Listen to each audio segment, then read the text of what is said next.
Hola, ¿qué tal? ¿Cómo están todas y todos ustedes? Nosotros somos estudiantes de la licenciatura en psicología en la modalidad a distancia. Estamos cursando el módulo 303, el campo aplicado de las neurociencias del comportamiento, y esta es nuestra presentación sobre desarrollo y plasticidad del sistema nervioso. De este lado tenemos los contenidos. De manera general, abordaremos neurulación, diferenciación del tubo neural, neurogénesis, desarrollo cerebral, factores bioquímicos y neurofisiológicos del desarrollo y plasticidad del sistema nervioso y recuperación de funciones. Sean bienvenidas y bienvenidos, disfruten de este video. Con el fin de entender cómo se llevan a cabo las etapas del desarrollo del sistema nervioso, abordaremos primeramente el proceso de la gastrulación. Gastrulación. Este proceso se encarga de generar 3 capas celulares principales en el embrioblasto: el ectodermo, el mesodermo y el endodermo. Endodermo.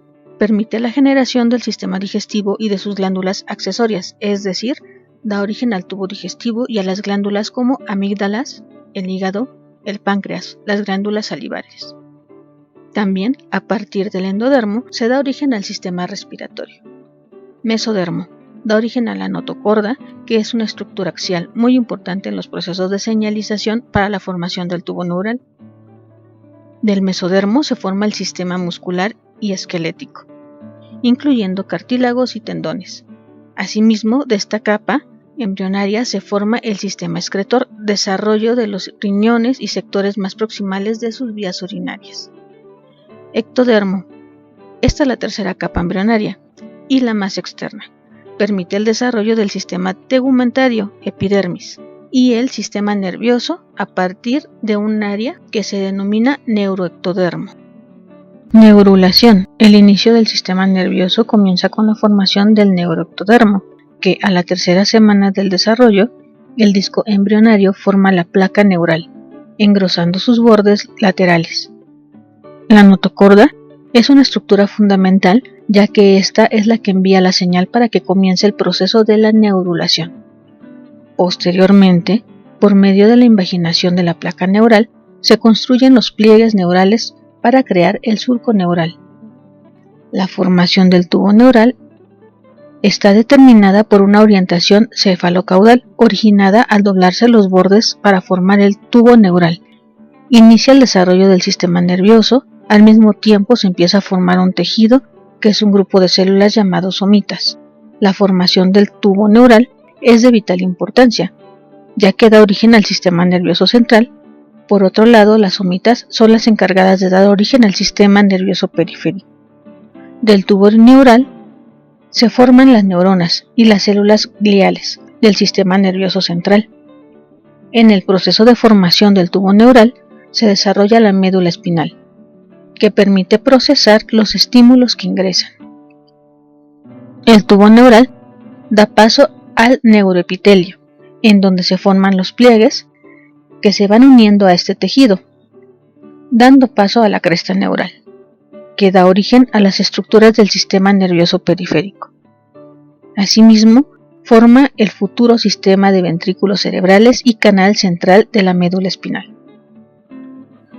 Por ello, la segunda capa con la que cuenta el tubo neural es la capa del manto, la cual contiene los glioblastos y neuroblastos, que son las células base de la sustancia gris. La tercera y última capa es la marginal, la cual posee los procesos de las neuronas en diferenciación y que da origen a la sustancia blanca. Al momento en el que el tubo neural se cierra, su región frontal se expande, formando 3 vesículas primarias: prosencéfalo, mesencéfalo y romboencéfalo. Estas 3 vesículas son las que formarán el futuro encéfalo. Ahora hablemos de la diferenciación del tubo neural. La inducción primaria del sistema nervioso es producir la placa neural.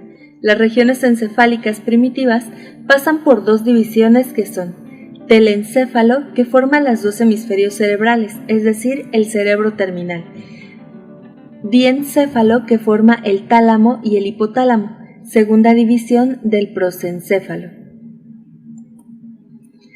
La región media denominada mesencéfalo se muestra en la imagen y la parte posterior, que es el rombencéfalo, da origen a las siguientes dos partes, el tectum, metencéfalo, y el tegmentum, mielencéfalo o encéfalo medular, en donde el mielencéfalo origina bulbo raquídeo, que es la médula oblonga, estructura caudal del tronco cerebral. Su borde inferior es el extremo de la médula espinal y el metencéfalo, que forma el puente, protuberancia y el cerebelo. La médula espinal se compone de fibras que se juntan en haces llamadas raíces de los nervios ventrales dorsales, en donde la raíz ventral es la raíz motora eferente llevando información motora, somática o visceral, y la raíz dorsal es la raíz sensorial aferente que lleva la información de estímulos sensoriales del exterior o interior del cuerpo.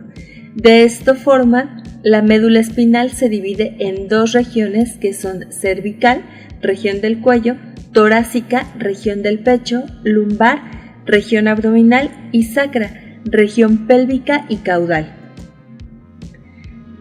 Las vesículas encefálicas primarias son el conjunto de dilataciones formadas en el tubo neural. Después del cierre del tubo neural, ésta se divide en tres cámaras conectadas entre sí, convirtiéndose en ventrículos, mientras que el tejido que los rodea da origen a tres vesículas primarias, el prosencéfalo, mesencéfalo y rombencéfalo, las cuales, una vez establecidas, sufren al menos dos series de divisiones que producen regiones encefálicas adicionales. Para dar origen a las vesículas secundarias, el prosencéfalo se divide parcialmente en dos vesículas secundarias, el telencéfalo y el diencéfalo. Posteriormente, el rombencéfalo se divide en metencéfalo y el mielencéfalo. De la vesícula prosencéfalica se forma el telencéfalo y el diencéfalo. La vesícula telencefálica va a formar la corteza cerebral. La vesícula denominada mesencefálica va a formar los colículos superiores e inferiores. El mielencéfalo va a formar el bulbo raquídeo o médula oblonga. En su significado más simple, la neurogénesis es el proceso por el cual nacen nuevas neuronas a partir de las células madre indiferenciadas. Sin embargo, es un proceso complejo en el que se involucran varias etapas: la proliferación de células, la migración, la diferenciación y la generación de circuitos neuronales. A continuación, se explicarán cada uno de estos procesos. Proliferación. Una vez que ha terminado el proceso de neurulación, comienza la etapa de proliferación, en la que básicamente aumenta el número de células progenitoras neurales, CPN. Es importante mencionar que durante la proliferación, las CPN no se encuentran ni diferenciadas ni maduras.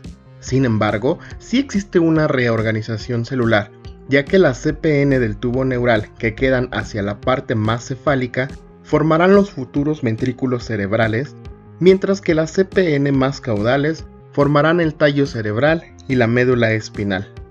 Es durante el día 33 de gestación, aproximadamente, cuando ocurre el switch genético o determinación de la CPN, es decir, que la división celular ocurre de manera asimétrica.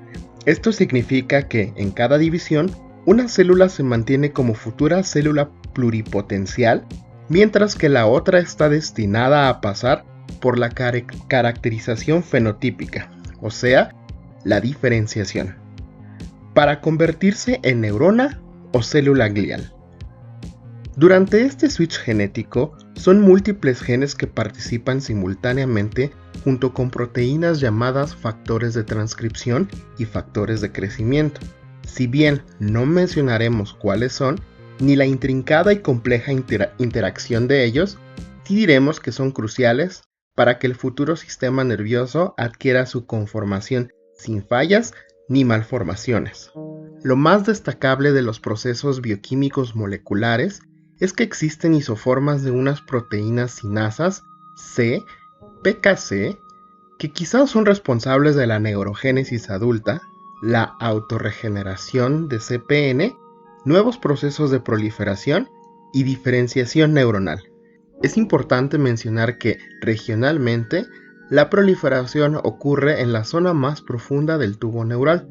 A esta zona se le conoce como zona subventricular.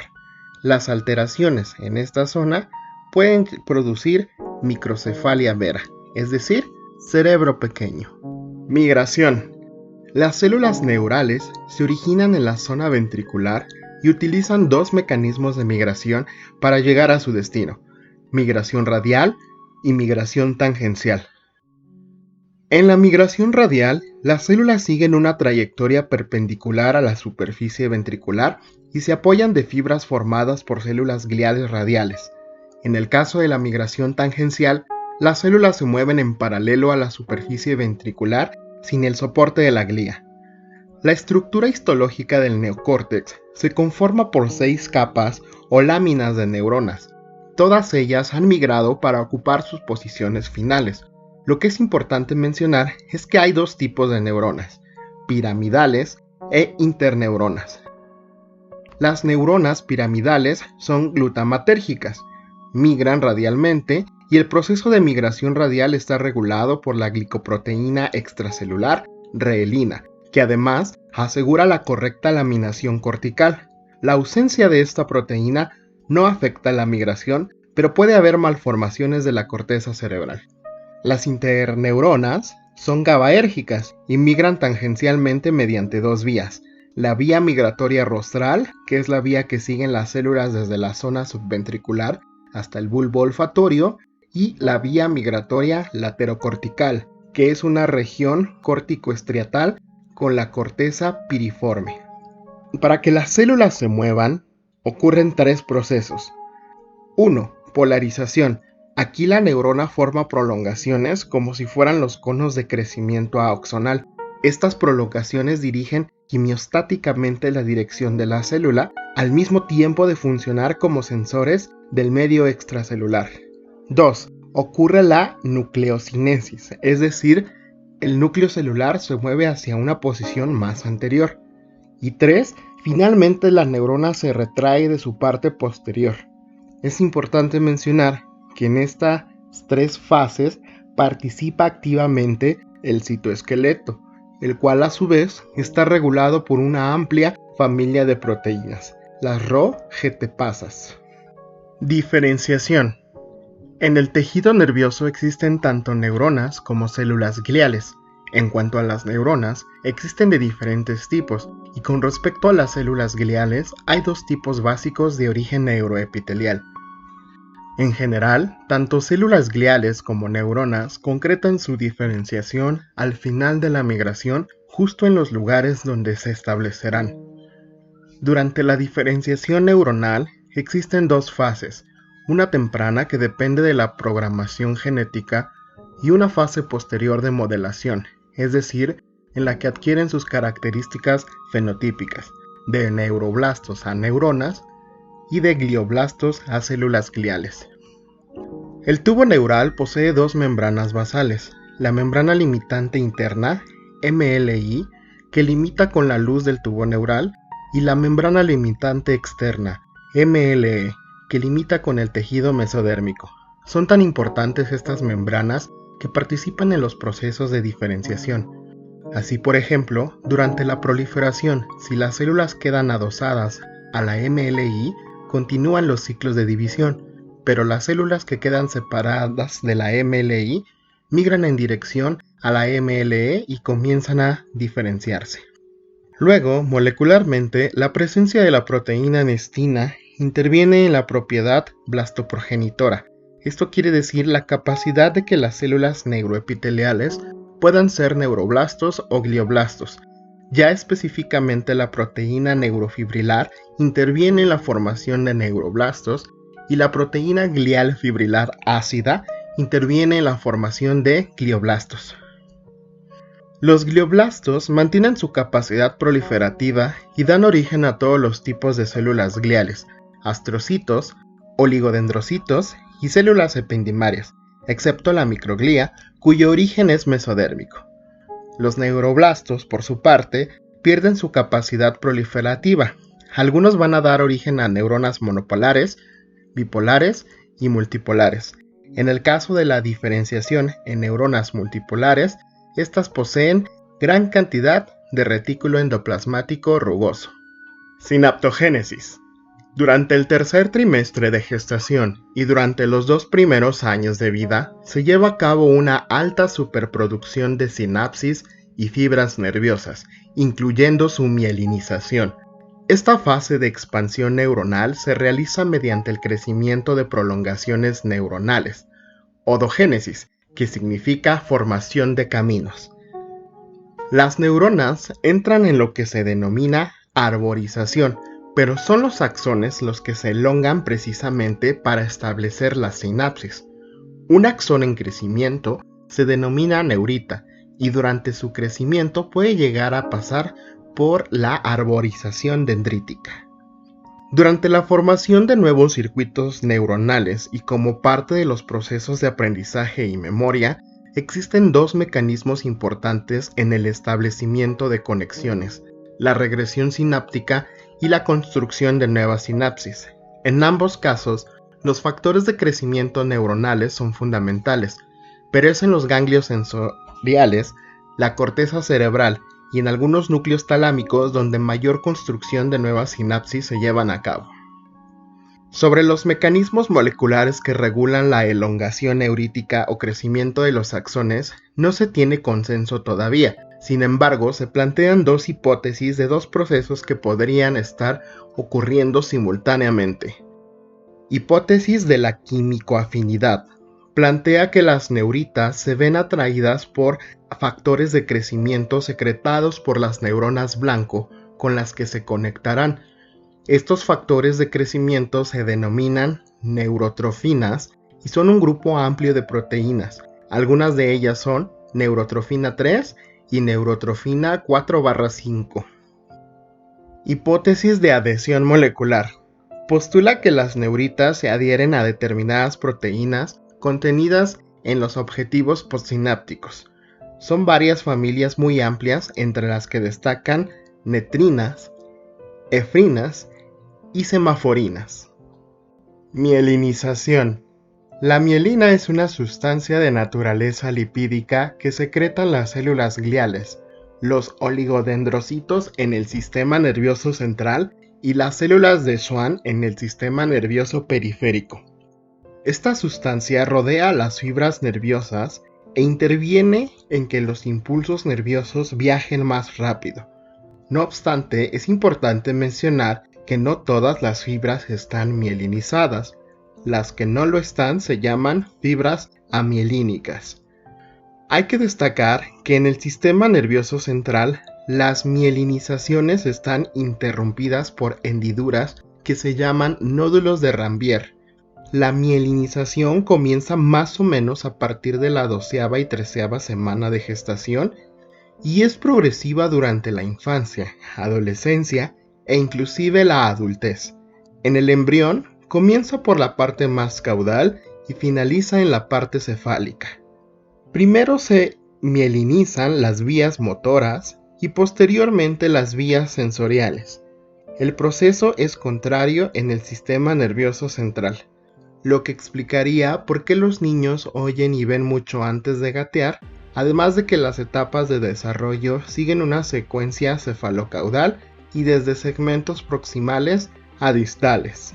Como vemos, el desarrollo cerebral es un proceso dinámico, extraordinariamente complejo, en la que interviene la expresión de los genes y las experiencias personales, ya que sucede desde el periodo prenatal, la infancia y adolescencia principalmente, cuando finaliza la mielinización, y en general a lo largo de toda la vida. El proceso de mielinización, que comenzó alrededor del tercer trimestre de la vida fetal, se efectuará sobre las áreas del cerebro de las cuales depende nuestra supervivencia, tales como el centro del tallo cerebral que controla los reflejos, del encéfalo, el sistema reticular activante y el sistema límbico, y las áreas corticales motoras y sensoriales. En efecto, el neurodesarrollo es un proceso en el que la velocidad no es constante, sino que se caracteriza por periodos en los que es acelerado y otros en los que pareciera estancarse e incluye la muerte sináptica programada que ocurre en los primeros años de vida y en la adolescencia. Estos cambios madurativos están caracterizados por la reducción del volumen de sustancia gris y aumento de sustancia blanca, La sustancia gris contiene cuerpos neuronales y dendritas, y en un niño de 3 años presenta millones más de sinapsis que en un adulto. Paradójicamente, esto vuelve denso e ineficiente al cerebro, por lo que serán desechadas muchas de las sinapsis no funcionales y dará paso al crecimiento de la sustancia blanca, la cual básicamente está formada por fibras nerviosas mientras éstas continúan mielinizándose. La plasticidad sináptica también se sabe está relacionada con factores neurotróficos como el factor de crecimiento nervioso o el factor neurotrófico derivado del cerebro. También es importante destacar que la funcionalidad del cerebro está dada por la interacción de diferentes regiones cerebrales, las cuales tienen diferente ritmo de desarrollo al contener neuronas diferenciadas con un patrón de conexión establecido mediante el proceso de sinaptogénesis en los diferentes circuitos funcionales. El desarrollo de las funciones motrices está directamente correlacionado con el grado de maduración cerebral. El desarrollo motor de la lengua y los labios se desarrolla rápidamente y su control se alcanza mucho antes que el de las manos y los dedos. Al nacer, el niño puede articular movimientos con sus brazos. A los 3 meses, comienza a dirigir su mano hacia los objetos. A los 8, utiliza sus dedos como pinzas. A los 12, puede gatear y caminar tomado de la mano, agarrar objetos y lanzarlos. Estas conductas motrices son posibles gracias a la mielinización del tracto piramidal. Sin embargo, aún no se han mielinizado las áreas de asociación en la corteza cerebral propios del sistema locomotriz fino, presente a los 5 años y que alcanza su desarrollo completo alrededor de los 15 años. El desarrollo del lenguaje está directamente relacionado con el desarrollo físico, psicológico y social del niño, y es la primera infancia crucial para su correcta maduración intelectual y psicológica. Inicialmente, el llanto es la principal forma de comunicación. Entre los 3 y 12 meses comienza el balbuceo y es capaz de repetir y practicar la emisión de sonidos, así como cierta comprensión verbal. Estos procesos están determinados por la maduración de los sistemas subcorticales y el desarrollo de las vías auditivas corticales que aparecen entre los 4 y 7 meses, y será necesario que pasen algunos meses más para que se tenga el control de movimientos finos y las habilidades simbólicas para que se pueda desarrollar el lenguaje. La representación emocional de los sonidos se asocia con la maduración del hemisferio derecho antes que el hemisferio izquierdo. Entre el segundo y tercer año de vida se adquiere aproximadamente la mitad del lenguaje, y el repertorio lingüístico se completa alrededor de los 12 años con el cambio cortical más resaltado, que es el aumento de interconexiones neuronales, la reducción sináptica y el aumento de las arborizaciones dendríticas. El desarrollo cortical que presupone el engrosamiento y la formación de conexiones neuronales presentes periodos de enriquecimiento entre los 3 y 4, 6 y 8, 10 y 12 y los 14 y 16 años. También es importante considerar el papel que jugará el desarrollo de las funciones ejecutivas para el refinamiento en el uso del lenguaje y su procesamiento. Como hemos ya revisado, el proceso de mielinización sucede paralelamente al desarrollo cognitivo del niño y las regiones cerebrales involucradas en las funciones ejecutivas muestran una lenta maduración en la infancia. Como sabemos, las funciones ejecutivas refieren a un conjunto de habilidades y mecanismos de control cognitivo que abarcan la elección consciente, la capacidad de organización, planificación y de concentrarse, la gestión de las emociones y el control de pensamientos, impulsos y conductas. Las funciones ejecutivas comienzan a desarrollarse cuando el niño aprende a usar su experiencia e información previa para controlar su conducta, y está relacionado con el avance de la mielinización de las regiones prefrontales del cerebro. A partir de la adolescencia, la región anterior del lóbulo frontal, localizada delante de las áreas motoras, experimentarán un mayor desarrollo del volumen de la sustancia blanca, con lo cual la información se procesa con mayor rapidez y contribuye al desarrollo de las funciones ejecutivas. Los factores que perjudican al desarrollo cerebral de estas áreas son, por mencionar algunos, el estrés, la falta de ejercicio físico y la soledad. De acuerdo con lo expuesto anteriormente, se sabe que el sistema nervioso posee más un mecanismo de neuroplasticidad, basado en procesos bioquímicos, neurogenómicos y neuroproteómicos. En un momento describiremos de manera breve cada uno de ellos. A partir de los trabajos realizados en genética, se han detectado genes que intervienen en la plasticidad sináptica, en los cuales destacan el factor de crecimiento derivado de insulina, el cual regula la homeostasis neuroplástica y desempeña un papel importante en los procesos neurogénicos, los genes tipo FOX, los cuales se expresan en circuitos motores relacionados al lenguaje y el habla, y las apoproteínas E, en donde los alelos E2 y E3 se relacionan con la capacidad de reparación sináptica y el mejoramiento en la neuroplasticidad. Otro de los mecanismos que intervienen en la plasticidad neuronal son de origen químicos y fisiológicos, a partir de dos rutas biomoleculares. Encontramos la excitabilidad intrínseca, que depende de los cambios en las propiedades de los canales iónicos a través de la concentración y manejo celular del calcio. Dichos niveles son regulados a partir de la liberación presináptica del glutamato y la despolarización neuronal postsináptica, en donde se requiere el uso de receptores de tipo N-metil de aspartato, metabotrópicos de glutamato y canales de calcio, de acuerdo al tipo de neurona. Posteriormente comenzará una ruta de señalización que inducirán, mantendrán o amplificarán la plasticidad sináptica a través de proteínas quinasas y fosfatas. El calcio actúa como un catalizador para la activación de proteínas que permitirán la fosforilación de la subunidad del receptor 1 de glutamato, aumentando el número de AMPAs funcionales. La inducción de la potenciación a largo término se ejecutará una vez que se haya liberado hormonas como la dopamina, noradrenalina o adenosina, permitiendo a sus receptores activar el adenilato ciclasa. Cabe mencionar en este diagrama la importancia de la plasticidad sináptica como engranaje biomolecular que es capaz de enlazar el ambiente externo con el ambiente interno de realidad cerebral a través de cambios en la fuerza o intensidad en la sinapsis entre dos neuronas. Asimismo, la potenciación a largo término cambia de acuerdo a la estructura encefálica involucrada. Sin embargo, los fenómenos neuroplásticos no solo ocurren entre neuronas, sino también involucra procesos encontrados en el ambiente extracelular. En dichos procesos se encuentra que la neuroglía está involucrada en la sinaptogénesis y la señalización neuronal. Por otro lado, uno de los glicanos que se reconocen en estos procesos es el ácido policiálico, que se involucra en los procesos de regeneración de axones y dendritas después de una lesión, cuya expresión se da en las regiones plásticas cerebrales. Finalmente, encontramos las integrinas y neurotrofinas. Las primeras se relacionan con procesos de señalización y funciones reguladoras neuronales en procesos fisiológicos como la memoria y de tipo fisiopatológicos como la inflamación, lesiones tumorales, etc. En tanto que las neurotrofinas controlan la supervivencia y diferenciación de las neuronas en conjunto con el factor de crecimiento nervioso y el factor neurotrófico cerebral. Ahora bien, ¿qué es la neuroplasticidad y cuál es su papel en el sistema nervioso? Bueno, estas preguntas serán respondidas a continuación. La plasticidad del sistema nervioso y recuperación de sus funciones.